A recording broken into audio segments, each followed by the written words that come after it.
Good morning बच्चों। पिछली class में हम लोगों ने इंटरनेट और उसके प्रारूप के बारे में पढ़ा था। आज हम लोग राउटर से स्टार्ट करेंगे।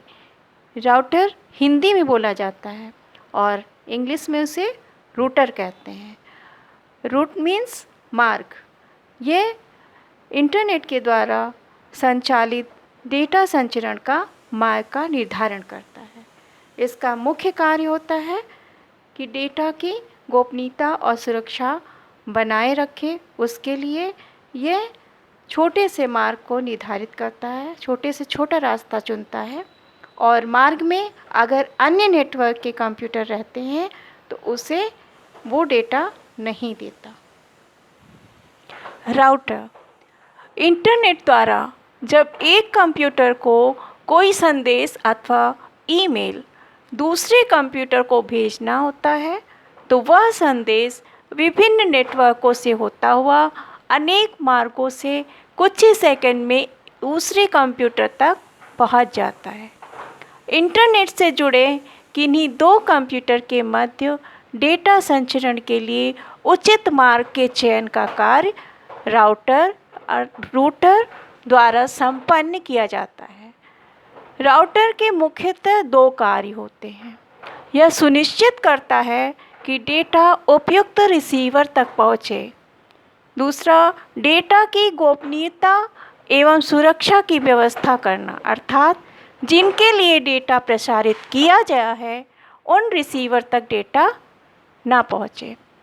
दो भिन्न नेटवर्कों के मध्य लगे राउटर अन्य कार्य भी करते हैं, जैसे दो नेटवर्कों को जोड़ना, एक नेटवर्क का डेटा दूसरे नेटवर्क में पहुंचाना, एक नेटवर्क से दूसरे नेटवर्क को सुरक्षित रखना, संचार मार्गों पर डेटा ट्रैफिक में नियंत्रण का कार्य करना।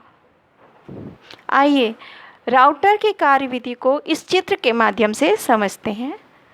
इसमें ये जो डॉटेड दिख रहे हैं ये रूटर्स हैं और एक नेटवर्क को प्रदर्शित कर रहे हैं।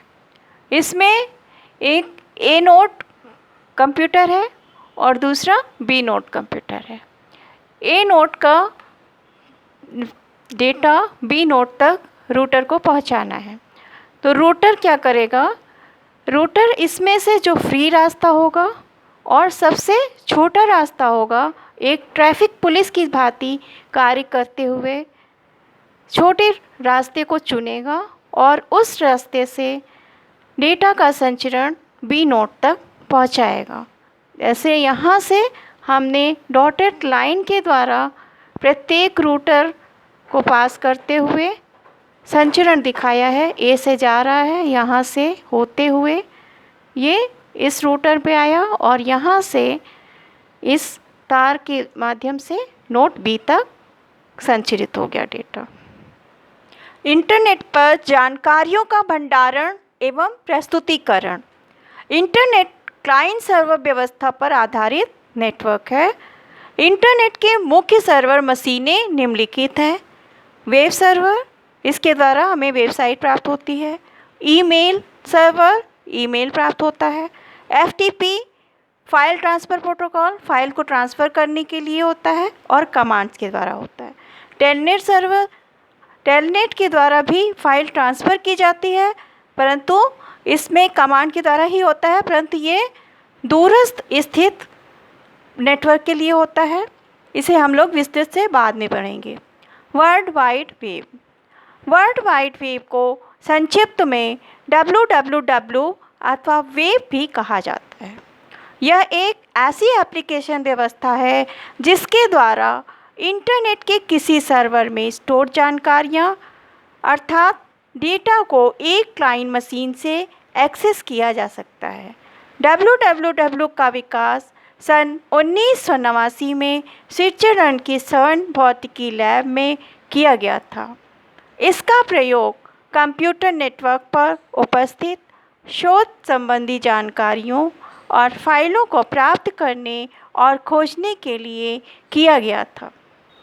सन 1993 के अंत में WWW को एक सॉफ्टवेयर के रूप में बाजार में निकाला गया, जो विंडोज़ ऑपरेटिंग सिस्टम पर चल सकता था और जिसके द्वारा इंटरनेट पर उपलब्ध जानकारियों को सरलता से एक्सेस किया जा सकता था। www हाइपरटेक्स्ट पे आधारित डिस्ट्रीब्यूटेड इंफॉर्मेशन सिस्टम है। मान लीजिए आपके पास 100 फाइलें हैं और उससे एक ही सर्वर में अगर आप लोग इकट्ठे दे दें और 10 कंप्यूटर आपके पास हैं, तो बाकी जो बचे हुए 9 कंप्यूटर हैं वो बारी बारी से उस कंप्यूटर पे आएँ और उस इंफॉर्मेशन को कलेक्ट करें। तो इस तरह का जो सिस्टम होगा वो केंद्रीय व्यवस्था कहलाएगी। इसके अलावा अगर इन 100 फाइलों को हम 10-10 फाइल करके 10 कंप्यूटर में प्रत्येक में स्टोर कर दें और उसे एक अलग अलग हेड के द्वारा व्यवस्थित कर दें कि एक कंप्यूटर में न्यूज़ से संबंधित जानकारियाँ मिलेंगी, एक में लाइब्रेरी से संबंधित जानकारियाँ मिलेंगी, एक में बिजनेस से संबंधित जानकारियाँ मिलेंगी, या एक में सर्च करने की से संबंधित याहू, डेटिव इस तरह के में मिलेंगे। तो जो व्यक्ति है सर्च करने वाला उसको आसानी होगी और इस तरह का जो व्यवस्था कहलाएगा वो हमारा डिस्ट्रीब्यूटेड सिस्टम कहलाएगा। इसके अंतर्गत इंटरनेट पर उपलब्ध समस्त डेटा अनेक सर्वर मशीनों में वितरित रहता है। जब एक यूज़र अपनी क्लाइंट मशीन से वेब का डेटा एक्सेस करता है तो वह डेटा क्लाइंट मशीन की स्क्रीन पर एक डॉक्यूमेंट पेज के रूप में प्रस्तुत होता है। हाइपरटेक्स्ट शब्द कुछ ऐसी तकनीकों के सामूहिक रूप से संबोधित करता है जिनका प्रयोग डेटा या इंफॉर्मेशन को क्लाइंट मशीन की स्क्रीन पर प्रस्तुत करने तथा देखने के लिए किया जाता है। हाइपरटेक्स्ट डेटा प्रस्तुतिकरण में 2 चीज़ें सम्मिलित होती हैं। डॉक्यूमेंट पेज, जिस पर डेटा या इन्फॉर्मेशन देखते हैं। जब हम वेब पेज खोलते हैं तो उसका जो फर्स्ट पेज होता है वो डॉक्यूमेंट पेज कहलाता है। लिंक, इस पर डेटा पेज पे दूसरे पेज पर पहुंचने के लिए लिंक होता है। उस पेज पे कुछ लिंक स्थापित होते हैं जिससे हम अन्य पेजों की जानकारी को देख सकते हैं। हाइपरटेक्स्ट पेज अथवा वेब पेज को हम एक चित्र के माध्यम से समझ सकते हैं।